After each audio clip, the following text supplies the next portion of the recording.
আপনাদেরকে প্রথমে বলি, আজকের গণেশ চতুর্থী, এই শুভক্ষণে শুভ দিনে জননেত্রী বাংলার মা মমতা ব্যানার্জির আদর্শে আমরা আদর্শিত, সেনাপতি অভিষেক ব্যানার্জির নেতৃত্বে বাংলার যে উন্নয়ন চলছে সেই উন্নয়নের ধারাকে অব্যাহত রাখতে 2026 সালের বিধানসভা নির্বাচনে আজকের এই নন্দীগ্রাম বিধানসভার অন্তর্গত গড়চক্রবেড়া কৃষি উন্নয়ন সমবায় সমিতি থেকে বিজয়ী সূচনা শুরু হয়েছে।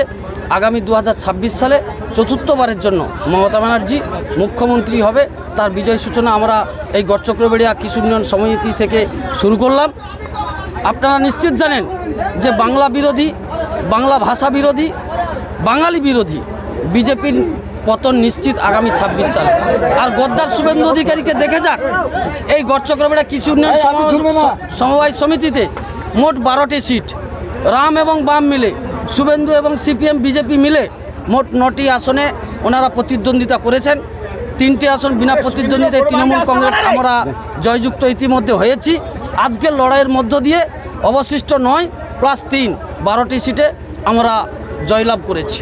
আগামী দিনে, আগামী 2026 সালে এই জয় অব্যাহত রাখতে আমরা নিশ্চিত, ইতিমধ্যে আমাদের পাড়া আমাদের সমাধান হয়েছে, সেখানে হাজার হাজার লক্ষ লক্ষ মানুষের স্বতঃস্ফূর্ত উপস্থিত আমরা দেখতে পেয়েছি।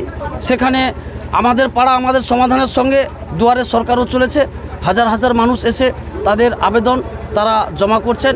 অতএব আগামী 26 সালে মানুষের এই স্বতঃস্ফূর্ততা প্রমাণ দেয় 2026 সালে মমতা ব্যানার্জি চতুর্থবারের জন্য মুখ্যমন্ত্রী হবেন।